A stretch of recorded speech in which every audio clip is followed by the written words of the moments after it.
أشهد أن لا إله إلا الله.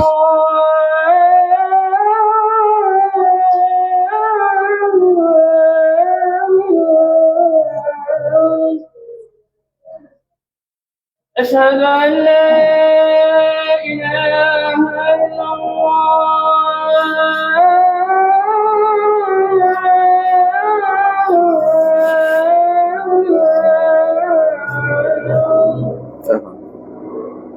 أشهد أن محمدا رسول الله.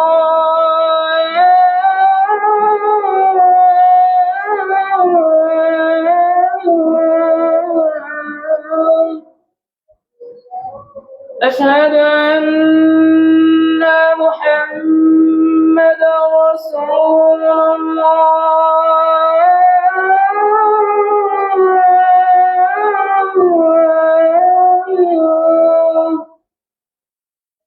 حي على الصلاة.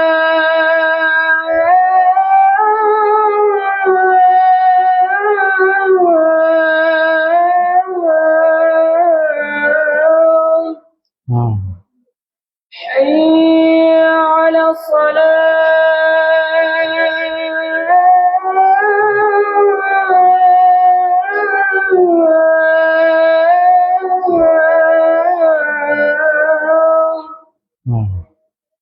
حي على الفلاح.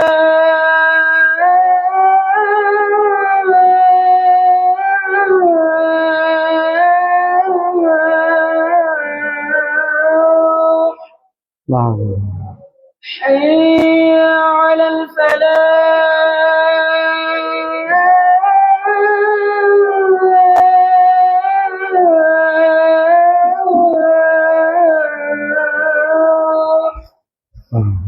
الله أكبر الله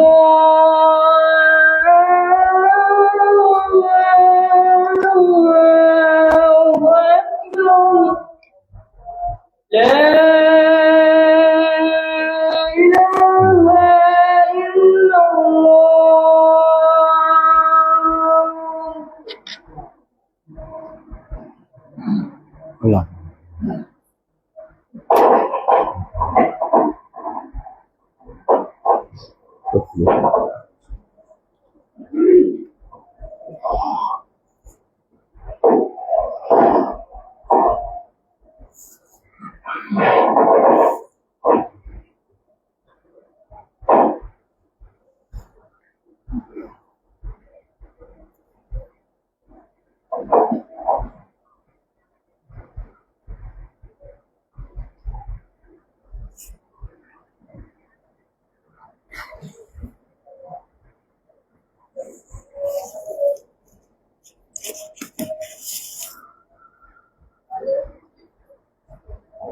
إن الحمد لله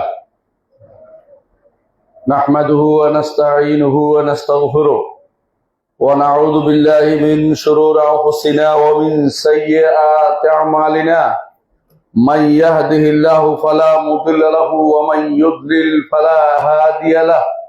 وأشهد أن لا إله إلا الله وحده لا شريك له وأشهد أن محمدا عبده ورسوله. يا أيها الناس اتقوا ربكم الذي خلقكم من نفس واحدة وخلق منها زوجها وبث منهما رجالا كثيرا ونساء واتقوا الله الذي تساءلون به والأرحام إن الله كان عليكم رقيبا. يا أيها الذين آمنوا اتقوا الله حق تقاته ولا تموتن إلا وأنتم مسلمون. يا أيها الذين آمنوا اتقوا الله وقولوا قولا سديدا يصلح لكم أعمالكم ويغفر لكم ذنوبكم ومن يطع الله ورسوله فقد فاز فوزا عظيما. أما بعد فإن أصدق الحديث كتاب الله وخير الهدي هدي محمد صلى الله عليه وسلم وشر الأمور محدثاتها وكل محدثة بدعة وكل بدعة ضلالة وكل ضلالة في النار. أيها الناس اتقوا الله فإن التقوى ملاك الحسنات واعلموا أن الله عز وجل أمركم بالتقوى والرسول صلى الله عليه وسلم كان يوصي أصحابه بالتقوى والتقوى وصية الأولين للآخرين وصية الله عز وجل للآخرين والأولين والآخرين والتقوى ثمن الجنة فمن لم يتق الله لم يدخل جنته فمن لم يتق الله لم يخرجه الله من المأزق يقول الله عز وجل ومن يتق الله يجعل له مخرجا ويرزقه من حيث لا يحتسب. সম্মানিত মুসলিয়ান ইকরাম, আমি আমার নিজেকে আপনাদেরকে আল্লাহ তাকওয়া অবলম্বন করার অনুরোধ জানাচ্ছি। যেই তাকওয়া অবলম্বন করলে আমরা দুনিয়া ও আখিরাতে আল্লাহর বান্দা হিসেবে বিবেচিত হব এবং আল্লাহর দাস হতে পারবো। সবচেয়ে বড় বিষয় হচ্ছে আল্লাহর দাস হতে পারা, আল্লাহর দাসত্বর জন্য নিজেকে তৈরি করা। ওই ব্যক্তি সবচেয়ে সৌভাগ্যবান দুনিয়ার বুকে যে নিজেকে আল্লাহর দাস হিসেবে প্রতিষ্ঠা করতে পেরেছে। আখিরাতে আল্লাহ তাআলা তার এই দাসদের জন্য জান্নাত রেখেছেন যারা আল্লাহকে দুনিয়ার দাসত্ব করেছে। মুহাম্মদ রাসূলুল্লাহ সাল্লাল্লাহু আলাইহি ওয়াসাল্লাম আল্লাহর সবচেয়ে বড় দাস ছিলেন, আল্লাহর সবচেয়ে বড় দাস ছিলেন। তিনি দাসত্ব নিয়ে গর্ব করতেন যে তিনি আল্লাহর দাস হতে পেরেছেন। জিবরিল আমিন তার কাছে এসে বললেন যে আল্লাহ তাআলা আপনাকে দুটি অপশন দিচ্ছেন, রাজা হবেন, রাসূল হবেন, নাকি দাস হবেন, রাসূল হবেন। রাসূলুল্লাহ সাল্লাল্লাহু আলাইহি ওয়াসাল্লাম জিবরিলের দিকে তাকালেন। জিবরিল মাথা নিচু করে বুঝিয়ে দিলেন যে আপনি দাস হওয়ার চেষ্টা করুন। রাসূলুল্লাহ সাল্লাল্লাহু আলাইহি ওয়াসাল্লাম বললেন বাল আবদান রাসূলান, আমি দাস হব এবং রাসূল হব। দাসত্ব তত বেশি হবে আল্লাহ তাকে তত উপরে উঠাবেন। রাসূলুল্লাহ সাল্লাল্লাহু আলাইহি ওয়াসাল্লাম আর হাদিসে বলেছেন মান তাওয়াদা লিল্লাহি রাফাহুল্লাহ, যে কেউ আল্লাহর জন্য বিনয়ী হয়ে আল্লাহ তাকে উপরে উঠাবেন। যত বেশি সেজদা করবেন, দাসত্বের সবচেয়ে বড় প্রকাশ হচ্ছে সেজদার মধ্যে, যত বেশি সেজদা করবেন আল্লাহ তাআলা তার কাছে আপনার মর্যাদা তত বেশি বাড়িয়ে দিবেন। ইমানদার এজন্য সবসময় চিন্তা করে আমি কত বেশি তার দাসত্ব প্রকাশ করতে পারি। দাসত্ব প্রকাশ করে না যারা, তারা অহংকারী। এজন্য আল্লাহ তাআলা কোরআনে কারীম বলেছেন উদউনি আস্তাজিব লাকুম, আমাকে ডাকো আমি তোমাদের ডাকে সাড়া দেব। অর্থাৎ আমার কাছে চাও, আমার কাছে তোমাদের মনের কথা তুলে ধরো, আমি তোমাদের ডাকে সাড়া দেব। তারপর কি বলেছেন ইন্নাল্লাযীনা ইসতাকবিরুনা আন ইবাদাতি সায়াদখুলুনা জাহান্নামা দাখিরিন, আমার কাছে চাওয়াটাই হচ্ছে দাসত্ব। যারা আমার এই দাসত্ব করতে অহংকার করে অচিরেই তারা জাহান্নামে নিক্ষিপ্ত হবে অপমানিত হয়ে। এর অর্থ হচ্ছে যারা আল্লাহর দাসত্বের ক্ষেত্রে সামান্যতম ত্রুটি করে তারা পাকড়াওর ভয় রয়েছে। আর মোটেই দাসত্ব করে না যারা, তারা কাফের। কাফের ছাড়া কেউ আল্লাহর দাসত্ব থেকে মুখ ফিরাতে পারে না। আমরা সবাই আল্লাহর দাস। কোরআনে কারীমে আমাদেরকে, আমাদের নবীকে আল্লাহ তাআলা দাস হিসেবে ঘোষণা করেছেন। আল্লাহ তাআলা বলছেন ওয়া ইন কুনতুম ফি রাইবিম মিম্মা নাযালনা আলা আবদিনা, আমাদের দাসের উপরে যা নাজিল করেছে এই ব্যাপারে তোমাদের যদি কোনো সন্দেহ থাকে তাহলে তোমরা এরকম একটি সূরা নিয়ে আসো, এরকম একটি কোরআন নিয়ে আসো, আয়াত নিয়ে আসো। কোনোটাই কারো পক্ষে আনা সম্ভব হয়নি। আবার বলেছেন সুবহানাল্লাযী আসরা বিআবদিহি লাইলাম মিনাল মাসজিদিল হারাম, ওই আল্লাহর পবিত্রতা যিনি তার দাসকে নিয়ে সফর করিয়েছেন বাইতুল্লাহিল মক্কা থেকে, মক্কার আল্লাহর ঘর থেকে বাইতুল্লাহ মসজিদে আকসা পর্যন্ত, আল্লাহ আরেকটি ঘর বাইতুল মসজিদে আকসা পর্যন্ত সফর করিয়েছেন। মেরাজের রাত্রির পূর্ব ঘটনা, সেই রাত্রির ঘটনায় উল্লেখ করা হয়েছে সেখানেও তাকে দাস হিসেবে বর্ণনা করা হয়েছে।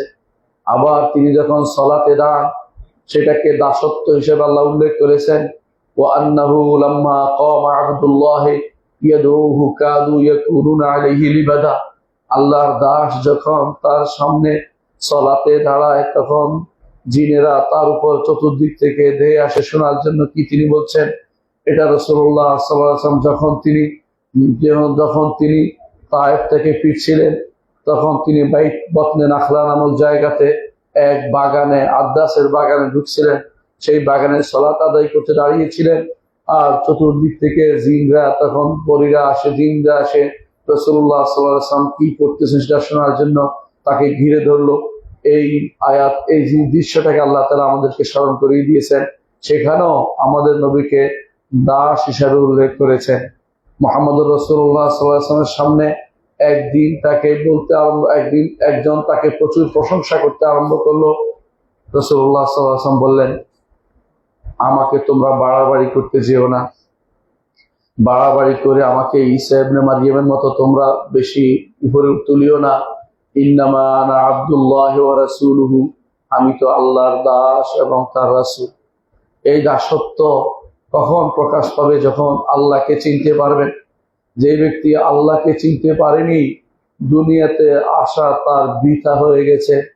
আল্লাহকে চিনতে হবে, এটাই হচ্ছে বড় কথা। আল্লাহকে চেনার গুরুত্ব কি?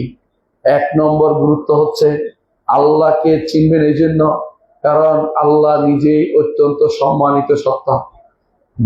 যে জিনিসটা সম্মানিত তাকে জানাটাই মানুষ সম্মানের জিনিস মনে করে, যেটা খুবই গুরুত্বপূর্ণ মনে করে। সেখানে আপনার ছেলে ভর্তি হয় ইউনিভার্সিটিতে, আপনি বুঝেন যে এটা খুবই গুরুত্বপূর্ণ।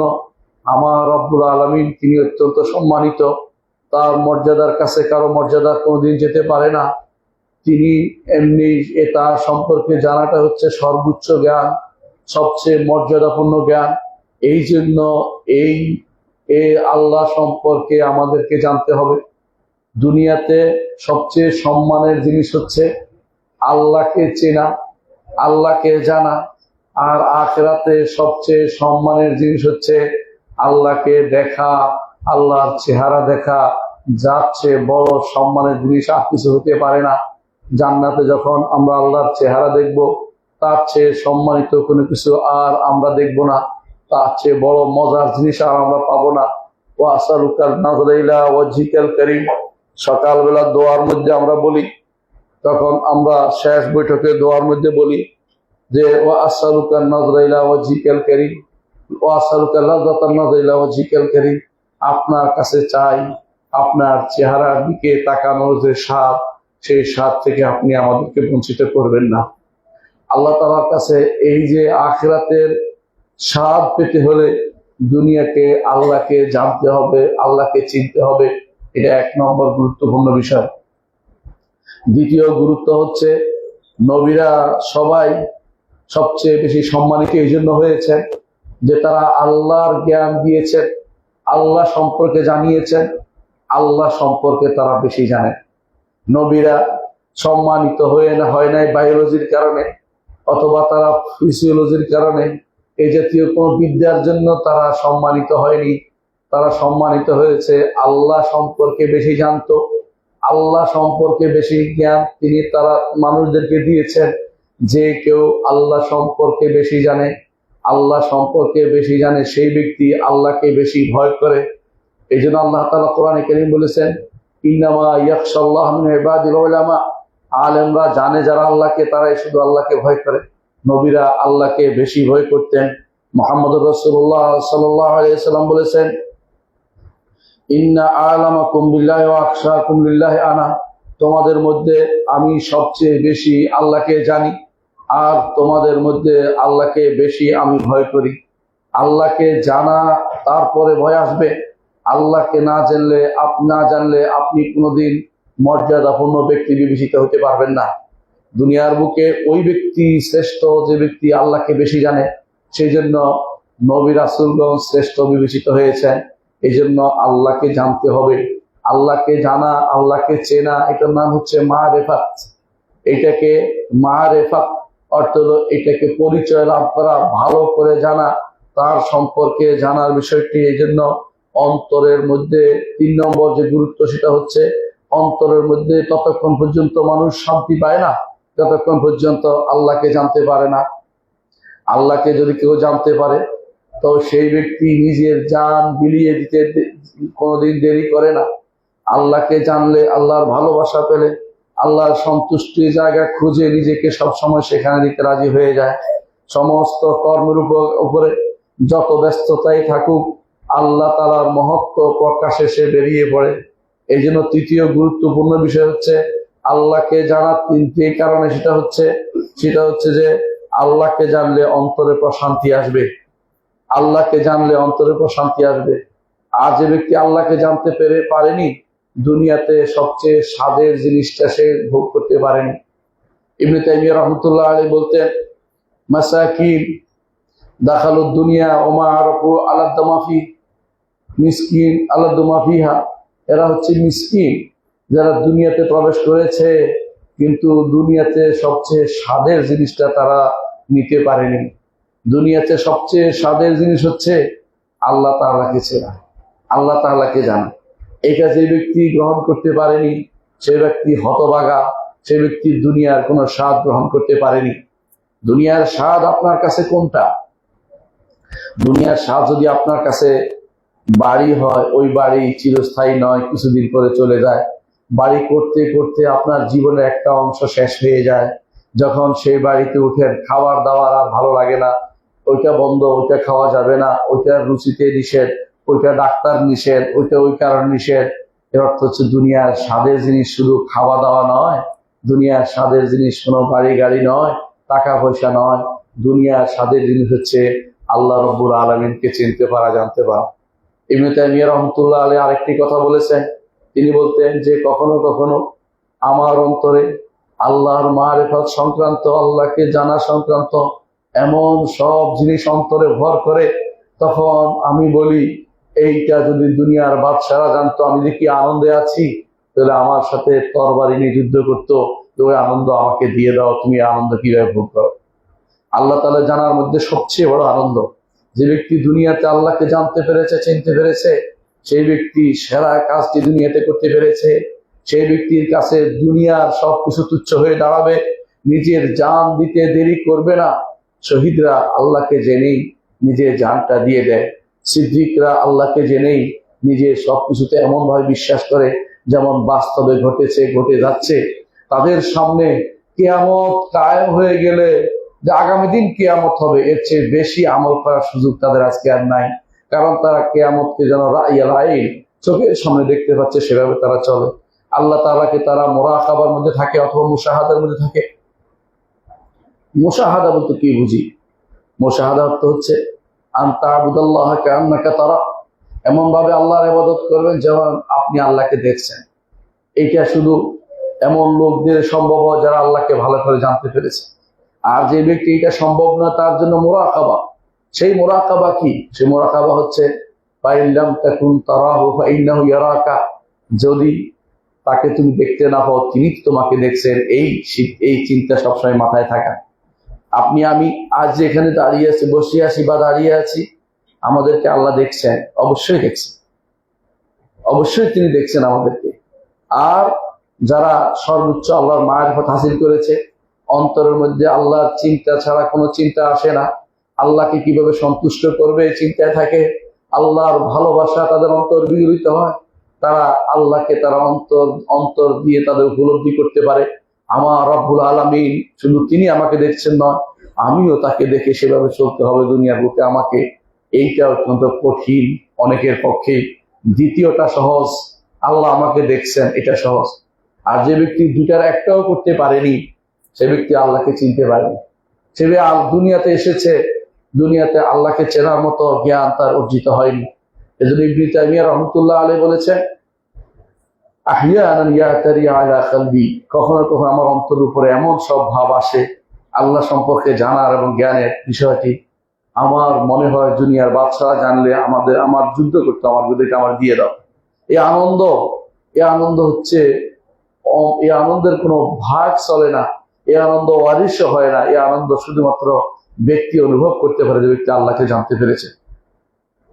4 নম্বর যে কারণে আল্লাহকে জানবেন, আল্লাহর পরিচয় লাভ করবেন, তা হচ্ছে এই আনন্দ জানলে, আল্লাহকে জানলে আপনার অন্তরে আল্লাহ তাআলার বড়ত্ব তৈরি হবে, আল্লাহর দিকে প্রত্যাবর্তন করবেন এবং জান্নাতে যেখানে চিরস্থায়ী তার আল্লাহর জায়গা, আল্লাহর বাড়ি, চিরস্থায়ী জায়গা, আল্লাহর ঘর, আল্লাহর দ্বার, সেখানে আল্লাহ ঘোষণা করেছেন যে ইমানদারদেরকে দিবে।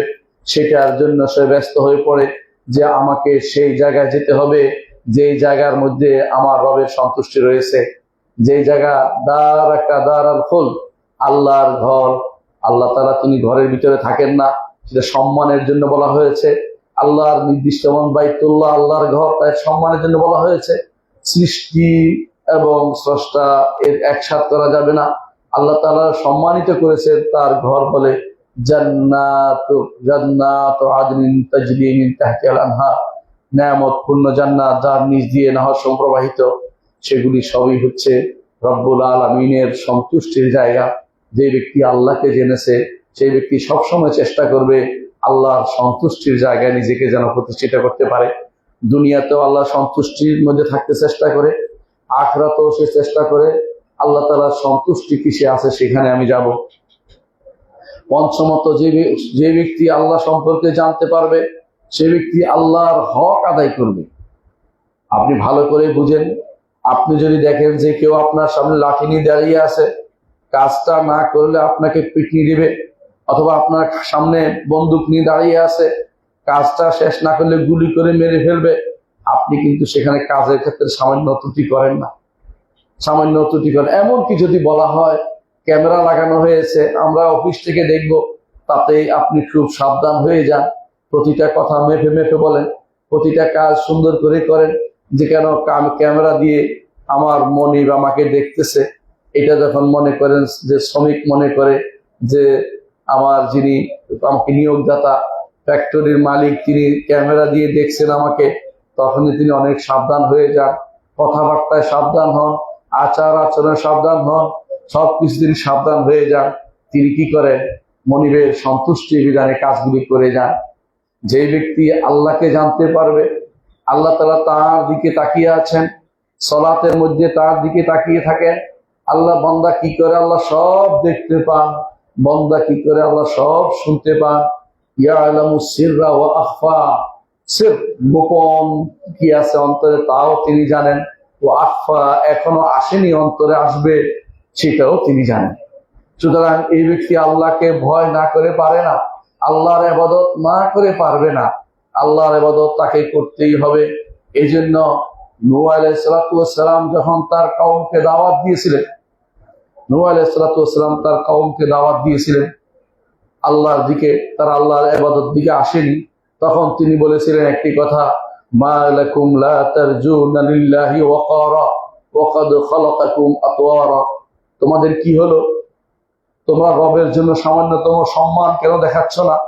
অথচ তিনি তোমাদেরকে সৃষ্টি করেছেন বিভিন্ন স্তরে স্তরে স্তরে সৃষ্টি করেছেন। ছিলে তুমি সামান্যতম তুচ্ছ পানি, সেখান থেকে তোমাকে মানুষ রূপে তোলার জন্য বিভিন্ন স্তর অতিক্রম করে মানুষ তোমাকে বানিয়েছেন, একটা সৃষ্টি জীব বানিয়েছেন। মানুষ হয়ে তুমি অহংকারী হয়ে গেছ, তার ইবাদত কেন করছো না? আল্লাহ তাআলাকে যে ব্যক্তি জানবে সে ব্যক্তি তার ইবাদত থেকে বিমুখ থাকতে পারে না। কোরআনে কারিমে আল্লাহ তাআলা উন্নত বলেছেন, ওয়ামা কদারুল্লাহ হাক্কা কদরিহি ইয ক্বালু মা আনজালাল্লাহু আলা বাশারিন মিন শাই। যারা কাফেররা, যারা আল্লাহর বিধানকে অস্বীকার করে, কোরআনকে মানতে অস্বীকার করে, তারা কি বলে? তারা বলে এই কোরআন মানতে হবে না, আল্লাহর বিধান নয়, অথবা মানা জরুরি নয়, অথবা বলে এই সময়ে চলবে না, এরকম কথাবার্তা বলে। তারা কাফের, তারা ঈমানদার হতে পারবে না। কোরআন এসেছে সব সময়ের জন্য। এই জন্য আল্লাহ তাআলা বলছেন, নবী তাদেরকে বললেন, ওমা কাদারুল্লাহ হাক্কা কদরিহি, আল্লাহকে তারা সঠিক সম্মান দিতে জানেনি, আল্লাহর মর্যাদা তারা উপলব্ধি করতে পারেনি, আল্লাহ তাআলাকে তারা চিনতে পারেনি, আল্লাহ তাআলা কি সেটা বুঝতে পারেনি। যখন তারা বলে আল্লাহ কোনো মানুষের উপরে কিছু নাজিল করেনি, যারা এই কথা বলবে তারা আল্লাহকে চিনতে পারেনি। এটা সূরা আনআমের 91 নম্বর আয়াতে এসেছে। আবার আল্লাহ তাআলা সূরা হজের 74 নম্বর আয়াতে বলেছেন, ওয়ামা কাদারুল্লাহ হাক্কা কদরিহি ইন্নাল্লাহা লাকাওয়িয়্যুন আজিজ। আল্লাহ তাআলাকে তারা সঠিক সম্মান দিতে জানেনি। আল্লাহর পাকড়াও থেকে যারা পালানোর চেষ্টা করে, আল্লাহর ইবাদত করে না, আল্লাহর কথা শোনে না, আল্লাহর দ্বীন মানে না, শরীয়ত মানে না, জীবন এবং প্রতিটি ক্ষেত্রে আল্লাহর শরীয়তকে বাস্তবায়িত করতে হবে বিশ্বাস করে না, তারা আল্লাহকে সঠিক সম্মান দিতে জানেনি, আল্লাহর মর্যাদা বুঝতে পারেনি। মা কাদারুল্লাহ হাক্কা কদরিহি, আল্লাহকে তারা সঠিক মর্যাদা জানেনি, আল্লাহ সম্পর্কে জানতে পারেনি, আল্লাহ তাআলা কি সেটা বুঝতে পারেনি, তার ক্ষমতা সম্পর্কে তারা অজ্ঞ রয়েছে। এই জন্য আল্লাহ তাআলা বলছেন এই সূরার শেষের দিকে, এই আয়াতের শেষের দিকে, ইন্নাল্লাহ লাকাওয়িয়্যুন আজিজ, তিনি অত্যন্ত শক্তিশালী, অত্যন্ত প্রবল। তার শক্তি দেখাতে হয় না, তার শক্তির অর্ডার দিলেই পৃথিবী ধ্বংস হয়ে যায়। পৃথিবী ধ্বংস হয়ে যাবে যখন তিনি তার শক্তিতে তিনি আসমান এবং জমিনকে ধারণ করে আছেন। ইন্নাল্লাহ ইউমসিকুস সামাওয়াতি ওয়াল আরদা আন তাজুলা ওয়া লা ইন যালাতা ইন আমসাকাহুমা আহাদুম মিন বা'দিহি ইন্নাহু কানা হালিমান গফুরা। আল্লাহ তাআলা বলছেন যে আল্লাহ তাআলা তিনি আসমান এবং জমিনকে ধারণ করে আছেন। এই যে আসমান ও জমিন, এই যে গোলকগুলো, এই যে চলছে, কত লক্ষ লক্ষ কোটি কোটি এই গ্যালাক্সি, এই বিভিন্ন যে সমস্ত হিসাব এখন করে বসে আছেন আপনারা, এবং বলছেন যে পৃথিবী যেন রাস্তার পাশে পড়ে থাকা ছোট একটা কণা। এই বিশাল পৃথিবী, এই জগতের মধ্যে ছোট্ট একটা জিনিস। এই পৃথিবীর তুলনায় হাজার হাজার লাখ লাখ বড় বড় জিনিস রয়েছে, বিলিয়ন বিলিয়ন এরকম জায়গা রয়েছে আল্লাহ তাআলার উপরে। এসব কে নিয়ন্ত্রণ করে? আমার রব্বুল আলামিন নিয়ন্ত্রণ করছে। আল্লাহ এটাই বলছেন, ইন্নাল্লাহ ইউমসিকুস সামাওয়াতি ওয়াল আরদা আন তাজুলা, এগুলি ধ্বংস হওয়া, জায়গাচ্যুত হওয়া, স্থানচ্যুত হওয়া থেকে তিনি শুধুমাত্র এগুলিকে ধারণ করে আছেন।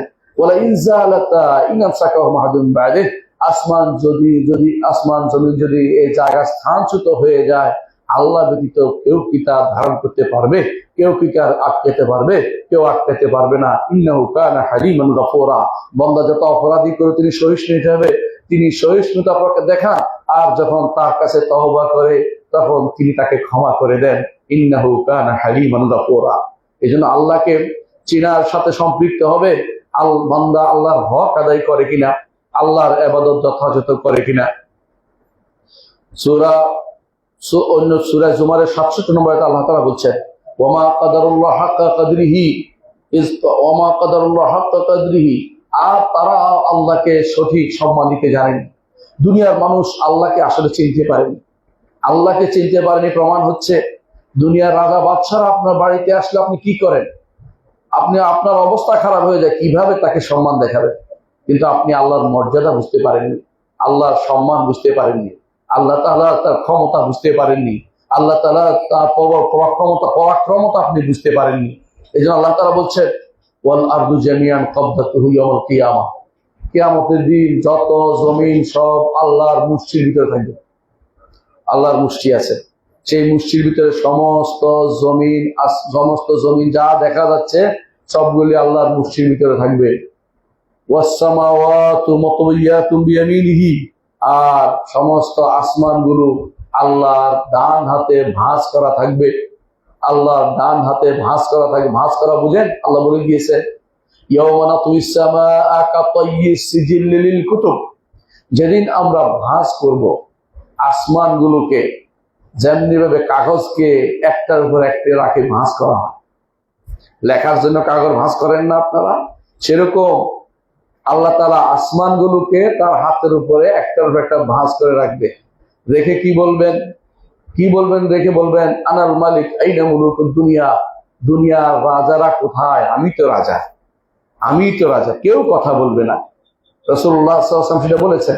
এর অর্থ হচ্ছে, আমরা সবাই যত কিছু আছি, আমরা এত ক্ষুদ্র যে আল্লাহর মুষ্টির ভিতরে সমস্ত জমিন, শুধু পৃথিবী নয়, যত জমিন আছে সবগুলি আল্লাহর মুষ্টির ভিতরে জায়গা হয়ে যাবে। আর আসমান আমরা কেউ দেখিনি। আসমান, এই বিশাল আসমান, 7 আসমান ভাঁজ করা থাকবে ডান হাতের মধ্যে, এবং তিনি সেটাকে রাসূলুল্লাহ সাল্লাল্লাহু আলাইহি ওয়াসাল্লাম দেখিয়েছেন যে তিনি কি উপর নিচ করবেন, এদিক করবেন, ওদিক করবেন, হাত দিয়ে দেখিয়েছেন বোঝানোর জন্য যে তিনি সেটাকে নাড়াচাড়া করবেন এবং বলবেন, আনাল মালিক আইনা মুলুকুদ দুনিয়া, আমি রাজাধিরাজ, দুনিয়ার রাজারা কোথায়? সাহাবায়ে কেরাম বললেন যে রাসূলুল্লাহ সাল্লাল্লাহু আলাইহি ওয়াসাল্লাম যখন বলছেন মিম্বরের উপরে, সেটা আমি দেখতে পাচ্ছি মিম্বর যেন তাকে নিয়ে কাত হয়ে পড়ে যাবে। এইভাবে তিনি দেখাচ্ছিলেন ভয়, যে আল্লাহর ভয় যদি আমার অন্তরে না আসে তাহলে আমি সত্যিকার অর্থে আল্লাহকে ভালোবাসি না। যারা আল্লাহকে ভালোবাসে আল্লাহকে বেশি ভয় করে। ইব্রাহিম আলাইহিস সালাম আল্লাহকে ভালোবাসতেন, আল্লাহর খলিল ছিলেন, ভয়ও বেশি করতেন। মুহাম্মদুর রাসূলুল্লাহ সাল্লাল্লাহু আলাইহি ওয়াসাল্লাম আল্লাহর খলিল ছিলেন, আল্লাহকে ভয় বেশি করতেন, কারণ তিনি আল্লাহকে চিনতে পেরেছেন, আল্লাহকে জানতে পেরেছেন। আল্লাহর জানার গুরুত্ব অনেক বেশি। আসমান এবং জমিন তার মুষ্টির ভিতরে থাকবে, সেদিনের কথা চিন্তা করুন। এমন এক মাঠ তিনি তৈরি করবেন, ইয়াউমা তুবাদদাল আরদু গায়রুল আরদি ওয়াস সামাওয়াত, এই জমিন পরিবর্তন করবেন, আসমান পরিবর্তন করবেন, নতুন করে আবার তৈরি করবেন। কামা বাদানা আউওয়ালা খালকিন নুঈদু ওয়া'দান আলাইনা ইন্না কুন্না ফাইলিন, যেভাবে আমরা প্রথমবার সৃষ্টি করেছি আবার সৃষ্টি করব। এটা ওয়াদা করছেন। আবার প্রথমবার সৃষ্টি করার চেয়ে দ্বিতীয়বার সৃষ্টি করা কোনো কঠিন কাজ নয়। আল্লাহ তাআলা কোরআনে কারীম সূরা ইয়াসিনে সেটা বলেছেন। সুতরাং আপনি বুঝতে পারছেন যে আল্লাহ তাআলা আবার সেটা তৈরি করবেন, আপনাকেও আবার উপস্থিত করবেন হাসরের মাঠে, আমাকেও আবার উপস্থিত করবেন হাসরের মাঠে। সেই দিনের কথা চিন্তা যে ব্যক্তি করবে, ইয়াকিন যার আছে আখিরাতে, যে ব্যক্তি এই কথাগুলো আল্লাহর বাণীগুলোতে বিশ্বাস করবে, আল্লাহকে চেনার জন্য ব্যস্ত হয়ে পড়বে, যে আল্লাহকে আমাকে চিনতে হবে, আমার রব্বুল আলামিনকে আমাকে জানতে হবে। তাকে না জেনে দুনিয়াতে থাকার কোনো অর্থ হয় না। যে ব্যক্তি তাকে জানতে পারেনি সে ব্যক্তি কোনোদিন সৌভাগ্যবান হতে পারবে না। ষষ্ঠ যে কারণে আল্লাহকে জানতে হবে তা হচ্ছে, আল্লাহকে জানলে আপনি আর শিরিক করবেন না, আল্লাহর সাথে কাউকে অংশীদার করবেন না। আপনার কাছে তখন মনে হবে এই যে বেটা মারা গেছে, কবরে গেছে, ওই বেটা আরো বিপদে আছে। আমি তো নড়াচড়া করে দৌড়াইতে পারি, আগুন লাগলে আরেক দিকে যাইতে পারি, কিন্তু যে বেটা কবরে আছে বেটা কোথাও যাইতে পারে না। এই ছোট্ট ৩.৫ জায়গার মধ্যে সে বন্দী আছে, তার থেকে যাওয়ার কোনো জায়গা নেই। যদি ইমানদার হয় আল্লাহ তার জন্য দয়া পরবশ হয়ে জান্নাতে তার রুহের যাওয়ার ব্যবস্থা করে দিবেন। আর যদি কাফের হয় তার শাস্তি সিজিল হতে থাকবে রুহের উপরে। দেহটা কিন্তু এখানেই পচতেছে, এখানেই গলতেছে। আর ইমানদারের যদি দেহ হয়, নবীদের দেহ হলে সেটা পচে না, মরে না, সেটা পচে না, গলে না, কিন্তু সেটাও মরা দেহ, এটা বিশ্বাস করতে হবে। কিন্তু নবী শহীদদের তাদেরও দেহ দুনিয়াতে থেকে যায়, রূহটা শুধুমাত্র জান্নাতে যায়। আখিরাতে তারা হাসরের মাঠে উঠবে এই আরেকটা পূর্ণ দেহ, এবং তারা শরীর নিয়ে উঠবে। প্রত্যেকটি মানুষের নতুন একটা শরীর নিয়ে উঠবে, যেই শরীর দুনিয়াতে ছিল সেটা নয়। আবার বয়সও তাদের পূর্ণ হয়ে উঠবে। জান্নাতে যেতে হলে যে বয়স 33 বছরের বয়স, সেটা তারা প্রাপ্ত হবে। নতুন করে আল্লাহ তাআলা সবকিছু সৃষ্টি করবেন। এই আল্লাহর কথা যে ব্যক্তি স্মরণ করবে সে ব্যক্তি কবর পূজা করতে পারে না। সে মনে করবে এই বেটার কেন পূজা করব, কবরে কেন টাকা দেবে, সে আমার কিছুই করতে পারে না। ওই বেটা নিজেই মরে গেছে, বিপদে আছে। যে বেটা কবরে আছে, বিপদে আছে।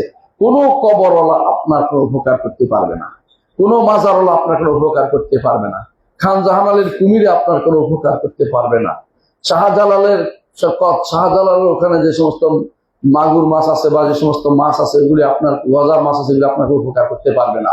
কোনো ব্যক্তি কোন আল্লাহ ছাড়া কেউ কোনো উপকার করার মালিক নয়। আমার নবীকে আল্লাহ বলেছেন, তিনি যেন বলেন, কুল ইন্নী লা আমলিকু লাকুম দাররান ওয়ালা রাশাদা, আমি তোমাদের জন্য ভালো কিংবা মন্দ করার কোনো ক্ষমতা রাখি না। সেখানে আপনাদের এই গাজীপুরেই এমন একটা পুকুর আছে, যে পুকুরে মানুষের টাকা পেলে, টাকা ডুবলে নাকি তার উদ্দেশ্য পূরণ হয়, আর টাকা না ডুবলে নাকি উদ্দেশ্য পূরণ হয় না। বুঝলাম না এই কোন শয়তান এটা আবিষ্কার করে দিয়েছে আপনাদের এখানে। আপনারা কি বুঝতে পারেন না যে এটা কত বড় শিরক? এখানে একটা টাকা দেয়া মানে ঈমান নষ্ট করা। এখানে সে বিশ্বাস করছে যে তার পূরণ হবে, তার মনোবাঞ্ছা পূর্ণ হবে। সেই ব্যক্তি তো মুশরিক হয়ে গেছে। কবরে একটা টাকা দিলে মুশরিক হয়ে যায়।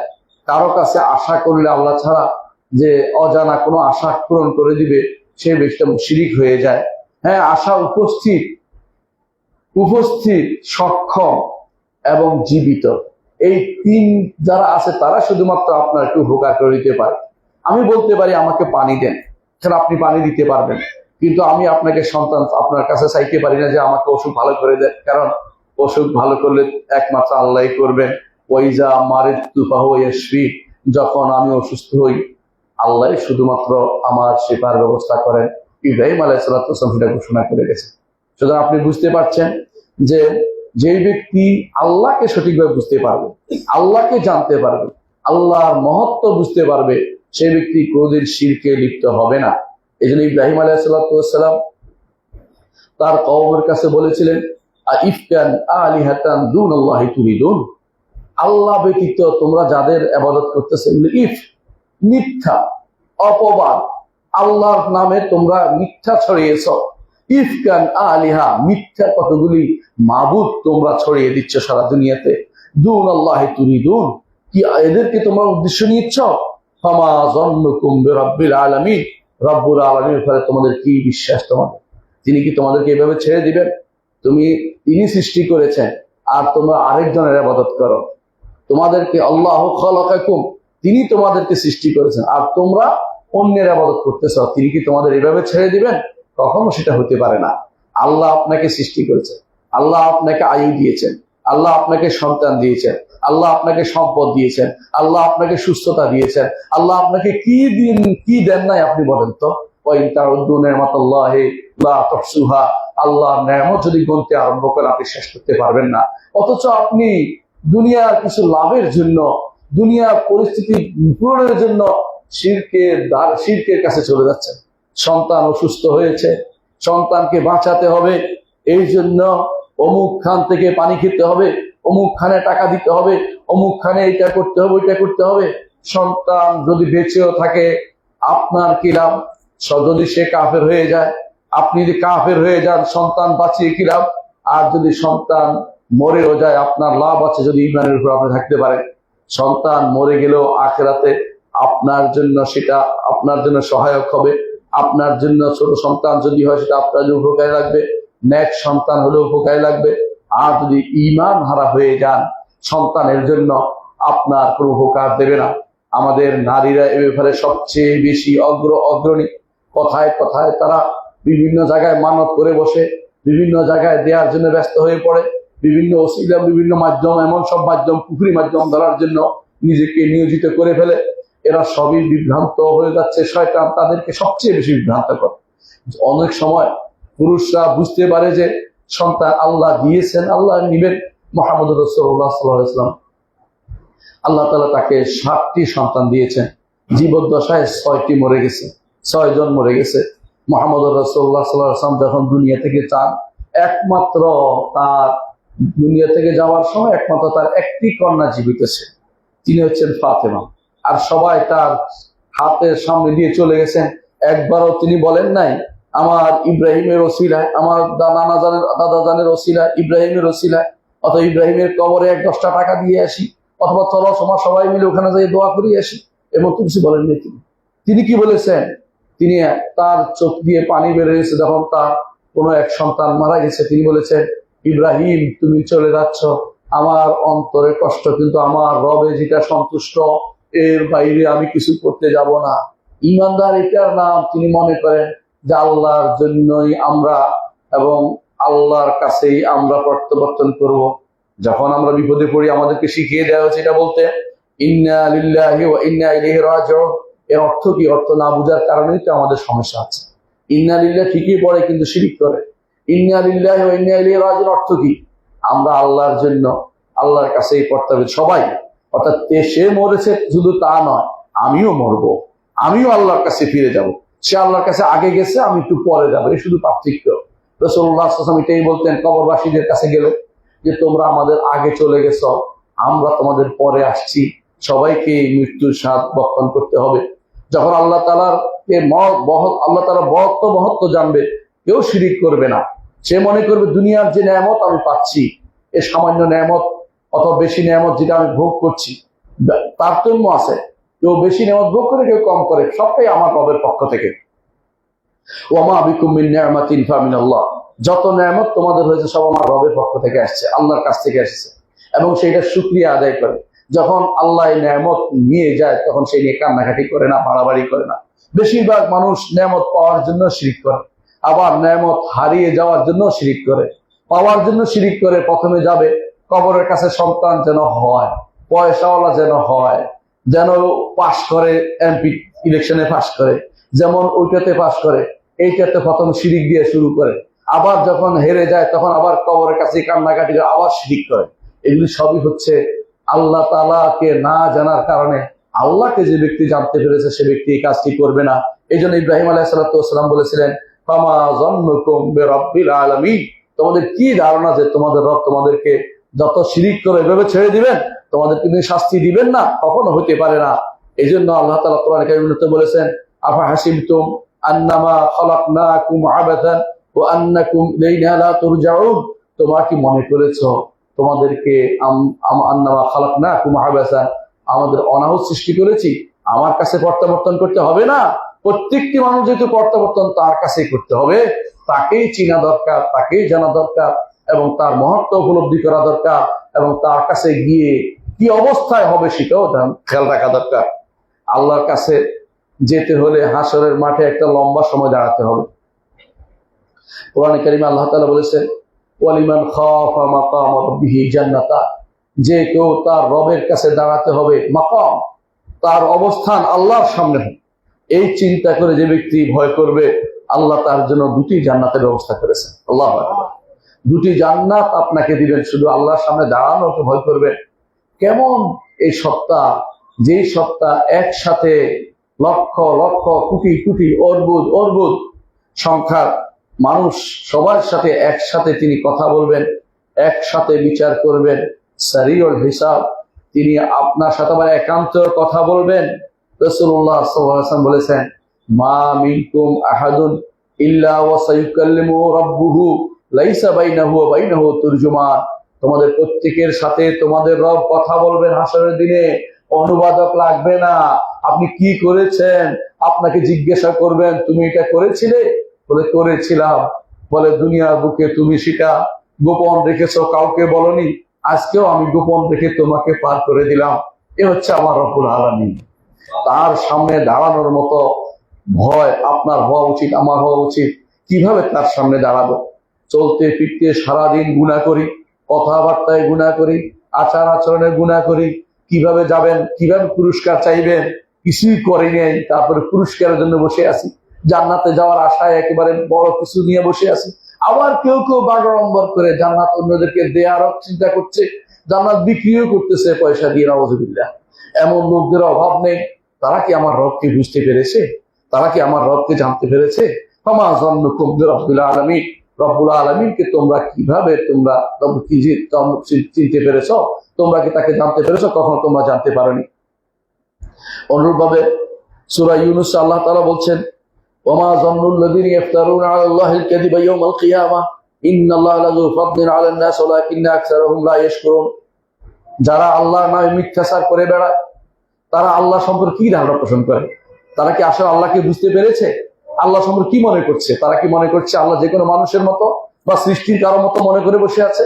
কখনো কিন্তু স্রষ্টা, তার স্রষ্টার ক্ষমতাকে তিনি বুঝে না। যারা মিথ্যাচার করে বেড়ায়, তারা মিথ্যাচার করে বেড়ায়।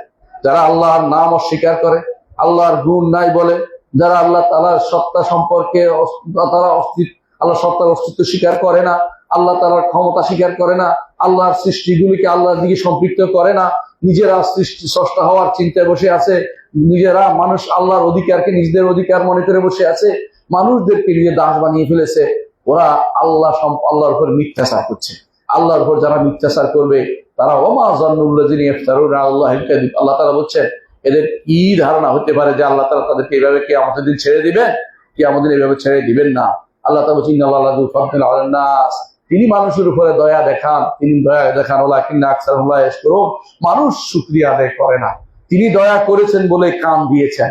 কান না থাকলে আপনি গান শুনতে পারতেন না, কিন্তু আপনি কান দিয়ে গান শুনেন। কান দিয়ে শোনার দরকার ছিল কোরআনের বাণী, কান দিয়ে শোনার দরকার ছিল হাদিসের বাণী। আপনি কান দিয়ে গান শুনছেন, আপনি কান দিয়ে খারাপ কিছু শুনছেন। আপনি কি মনে করেন না আল্লাহর ফজল, আল্লাহর নেয়ামত, আল্লাহর দানকে আপনি ভিন্ন খাতে প্রবাহিত করেছেন? শুধু একটা উদাহরণ দিলাম, চোখ যার নাই তাকে জিজ্ঞাসা করুন যে চোখ যে নেয়ামতটা, এই নেয়ামতটা তোমাকে দিব, তুমি কি দিবা? বলবো সব দিয়ে দিব, দুনিয়া আমার যা আছে সব দিয়ে দেবে। সব দিয়ে দিবে, শুধু চোখটা চায়। আপনি চোখ দিয়েছেন, আপনি তাকিয়ে আছেন হারাম দৃশ্যের দিকে। আপনি হারাম দৃশ্যটা ডিলিট করেন নাই, হারাম দৃশ্যের দিকে চোখ খুলে তাকিয়ে আছেন। আপনি কি মনে করেন না ওমা যান্নুল লাযিনা ইফতারুনা আলাল্লাহিল কাযিবা ইয়াওমাল কিয়ামাহ ইন্নাল্লাহা লাযু ফাদলিন আলান নাস ওয়ালাকিন্না আকসারান নাস লা ইয়াশকুরুন? আপনি আল্লাহর নিয়ামতের শুকরিয়া আদায় করছেন না। আপনি কি মনে করেন আল্লাহ তাআলা আপনাকে পাকড়াও করবেন না? প্রতিটি নিয়ামত সম্পর্কে জিজ্ঞাসিত হবে। আম্মা বিনিআমাতি রাব্বিকা ফাহাদ্দিস, আল্লাহ তাআলা প্রত্যেকটি নিয়ামতকে আপনাকে দিয়েছেন, আপনি মানুষকে যারা আল্লাহর নিয়ামত বলে ঘোষণা করুন। কিন্তু যখন আপনি আল্লাহর নিয়ামত ঘোষণা করবেন না, আল্লাহর নিয়ামতকে নিজের পক্ষ থেকে নিয়ামত মনে করে বসবেন, আপনার বিপদ কিন্তু ভয়াবহ। আপনি নিজের মনে করে যারা মনে করবে আমি আমার বাপ দাদা থেকে পেয়েছি, আমি এগুলি নিজের কষ্ট করে পেয়েছি, সেই ব্যক্তি ভয়াবহ অহংকার লিপ্ত, সেই ব্যক্তি নিজেকে ধ্বংস করেছে, সেই ব্যক্তি ওদের মতো হয়ে যাবে যাদেরকে আল্লাহ পরীক্ষা করেছেন। বনী ইসরাইলের 3 জনকে পরীক্ষা করেছেন, 2 জনে বলেছে আমি আমার বাপ দাদা থেকে পেয়েছি, কষ্ট করে পেয়েছি, এগুলি এই করেছি সেই করেছি। আল্লাহ ফেরেশতা বলে দিয়েছেন তুমি যদি মিথ্যাবাদী হও তুমি যেমন ছিলে তেমন হয়ে যাবে। আর যে ব্যক্তি পাস করেছে পরীক্ষায় 3য় নম্বর, তাকে বলেছেন আমি শুধুমাত্র তোমার সম্পদ তোমার থাক, তোমাকে শুধু পরীক্ষা করতে এসেছি। এই জন্য আল্লাহর নিয়ামত আল্লাহকে আপনাকে দিয়েছেন, অন্যের দিকে সম্পৃক্ত করবেন না, নিজের দিকেও সম্পৃক্ত করবেন না। আল্লাহর কথা সব সময় স্বীকার করবেন, আলহামদুলিল্লাহ বলবেন, কথায় কথা আলহামদুলিল্লাহ বলবেন। আলহামদুলিল্লাহ অর্থ হচ্ছে আমার নিজের থেকে আমি কিছু করতে পারিনি, আমি লেখাপড়া করছি আল্লাহ তাআলার দয়া, আমি এখানে দাঁড়িয়েছি আল্লাহর দয়া, আমার সামনে আপনার বসতে পেরেছেন আল্লাহর দয়া, মসজিদে হাজির হতে পেরেছেন আল্লাহর দয়া, আপনার যাওয়া আপনার আসা, রাতে ঘুম থেকে ঘুমানো, সকালবেলা ঘুম থেকে ওঠা সব আল্লাহর দয়া। এই চিন্তা আপনার মাথায় রাখলে হাসরের দিন আপনার এইটা যদি থাকে আল্লাহ আপনাকে পার করে নেবেন, নাহলে পার পেতে পারবেন না, কঠিন বিপদের সম্মুখীন হতে হবে আপনাকে। সূরা সাদের 27 নম্বর আয়াতে আল্লাহ তাআলা বলছেন ওমা খালাকনাস সামাআ ওয়াল আরদা ওয়া বাইনাহুমা বাতিলা, আসমান এবং জমিন এর দুজের মাঝখানে যা কিছু আছে, আসমান তো দেখি, জমিন একটাতে আমরা আছি, আরো কত জমিন থাকতে পারে, আরো 7টি আসমান জমিন আছে। কোরআনে আল্লাহ বলছেন অমিনাল আরদি মিসলাহুন্না, সেটার অবস্থান কি কিছুই জানি না। এরগুলি ছাড়াও আরো আসমান এবং জমিনের মাঝে যে সমস্ত গ্রহ নক্ষত্র, যে সমস্ত কিছু আজ দেখা যাচ্ছে, এই সবগুলি আল্লাহ তাআলা বলছেন মা খালাকনাস সামাওয়াতি ওয়াল আরদা ওয়া বাইনাহুমা বাতিলা, এগুলো তিনি বাতিল বা অসার সৃষ্টি করেননি। প্রত্যেকটির তার কোনো উদ্দেশ্য আছে, যে উদ্দেশ্যে তিনি সৃষ্টি করেছেন তার বিশেষ মহান তার কর্ম, সেগুলি তার কাজ করে যাচ্ছে। চাঁদ সূর্যকে তিনি অসার সৃষ্টি করেননি। সূর্য 3 দিন না উঠলে 4th দিন কান্নাকাটি শুরু হয়ে যায়, সূর্য উঠে না কেন? কারণ এই সূর্য আপনার প্রয়োজন, আপনার জন্য তিনি সৃষ্টি করে রেখেছেন, এটাকে অস্বীকার করতে পারবেন না। সুতরাং আপনি যদি মনে করেন যে এগুলি বাতিল বা এগুলো তিনি সৃষ্টি করেন না বা কেন সৃষ্টি করছেন আপনি বুঝতে কিছু চেষ্টা করেন না, আল্লাহ তাআলা বলছেন ওয়ামা যান্নুল্লাযিনা ইফতারুনা আলাল্লাহিল কাযিবা ইয়াওমা যান্নুল্লাযিনা কাফারু যালিকা যান্নুল্লাযিনা কাফারু। আল্লাহ তাআলা বলছেন যারা এটা মনে করবে যে এটা বাতিল সৃষ্টি করেছে, তারা এটা কাফেরদের ধারণা হতে পারে, ঈমানদার কখনো এটা মনে করে না। ঈমানদার মনে করে আল্লাহ তাআলা রব্বানা মা খালাকতা হাযা বাতিলা, আল্লাহ তাআলা আসমানের দিকে তাকিয়ে, জমিনের দিকে তাকিয়ে, সৃষ্টি করে দিকে তাকিয়ে আপনি চিন্তা করে বলেন রব্বানা মা খালাকতা হাযা বাতিলা, আপনি কোনো কিছু বাতিল সৃষ্টি করেননি, কোনো কিছু অসার সৃষ্টি করেননি। কিন্তু কাফেররা শুধু বলে, কাফেররা এগুলির কোনো কারণ খুঁজে পায় না, তারা এগুলির কারণ নিজেদের দিকে সম্পৃক্ত করে। কেউ বলে যে ওই অগ্নেয়গিরি অগ্নুৎপাতে এটা হচ্ছে, কেউ বলবে যে ওই পাথর এই কারণে প্রাকৃতিক দুর্যোগের কারণে হচ্ছে। তারা আল্লাহর আযাব দেখতে পায় না, আল্লাহর গজব দেখতে পায় না, শুধু প্রাকৃতিক দিকে সম্পৃক্ত করে, প্রকৃতির দিকে নিজেকে সম্পৃক্ত করে দেয়, এরাও ঈমানদার নয়। আল্লাহ তাআলা বলছেন ফাওয়াইলুল লিল্লাযিনা কাফারু মিনান নার, যারা কাফের তাদের জন্য এই জন্য ওয়াইল দুজক রয়েছে, কারণ তারা আল্লাহকে চিনতে পারেনি, আল্লাহর দিকে নিজেকে সম্পৃক্ত করতে পারেনি। আল্লাহ তাআলা কোরআনে কারীমে অন্যত্র বলেছেন ওয়ায়ুআযযিবাল মুনাফিকিনা ওয়াল মুনাফিকাতি ওয়াল মুশরিকিনা ওয়াল মুশরিকাতি আয-যান্নিনা বিল্লাহি যান্নাস সাও আলাইহিম দাইরাতুস সাও ওয়া গাদিবাল্লাহু আলাইহিম ওয়া লা'আনাহুম ওয়া আ'আদ্দা লাহুম জাহান্নাম ওয়া সাআত মাসীরা। সূরা ফাতহের মধ্যে আল্লাহ তাআলা বলছেন, সূরা আল ফাতহের মধ্যে আল্লাহ তাআলা বলছেন কেন তিনি শাস্তি দিবেন মুনাফিকদেরকে। মুনাফিক নারী পুরুষ, মুশরিক নারী পুরুষ, তাদেরকে তিনি শাস্তি দিবেন কেন? তারা আল্লাহ সম্পর্কে খারাপ ধারণা পোষণ করে বসে আছে, আল্লাহ সম্পর্কে সঠিক জ্ঞান অর্জন করতে পারে নাই, আল্লাহ মারিফত তারা অর্জন করতে পারে নাই, এই জন্য তিনি তাদেরকে শাস্তি দিবেন। আলাইহিম দাইরাতুস সাও, যত খারাপ ধারণা তারা করছে শাস্তি তাদের উপরে পতিত হবে। ওয়া গাদিবাল্লাহু আলাইহিম, আল্লাহ তাদের উপর গজব নাযিল করবেন, প্রদান্বিত হবেন। লা'আনাহুম, তাদেরকে তিনি লানত করবেন। ওয়া আ'আদ্দা লাহুম জাহান্নাম, দুনিয়াতে এটা করার পর আখিরাতে তাদের জন্য শাস্তি জাহান্নাম তাদের জন্য তৈরি করে রেখেছেন। ওয়া সাআত মাসীরা, কত নিকৃষ্ট তাদের এই প্রত্যাবর্তন স্থল। সুতরাং আল্লাহকে জানতে হবে, আল্লাহকে জানতে হবে। কোরআনে কারীমে আল্লাহ তাআলা উন্নত বলেছেন ইয়াযুন্নুনা বিল্লাহি গায়রাল হক যান্নাল জাহিলিয়া, আল্লাহ সম্পর্কে তারা জাহিলি ধারণা নিয়ে বসে আছে। আল্লাহ সম্পর্কে ইসলামী যে জ্ঞান সেটা আপনাকে অর্জন করতে হবে।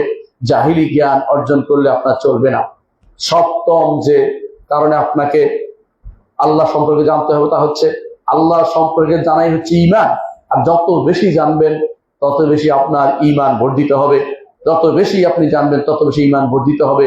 এবং ঈমান বাড়ার একটা রূপ হচ্ছে আল্লাহ সম্পর্কে জানার চেষ্টা করা। অষ্টম যে কারণে আল্লাহকে জানতে হবে, আল্লাহ তাআলা আপনাকে সৃষ্টি করেছেন তাকে জানার জন্যই, ওমা খালাকতুল জিন্না ওয়াল ইনসা ইল্লা লিয়াবুদুন। তার ইবাদত করবেন, তাকে না জেনে ইবাদত করতে পারবেন না। আল্লাহ তাআলা যেন বলেন ফাআলাম আন্নাহু লা ইলাহা ইল্লাল্লাহ, জেনে রাখো তিনি ব্যতীত সত্য কোনো ইলাহ নেই, তিনি হচ্ছেন রব্বুল আলামিন। তাকে জানতে হবে, না জেনে আপনি ইবাদত কিভাবে করবেন। 9 নম্বর হচ্ছে যেই ব্যক্তি আল্লাহকে জানবে ইবাদত করা সহজ হয়ে যাবে। মহৎ ব্যক্তির জন্য কিছু করতে মানুষ খুশি হয়।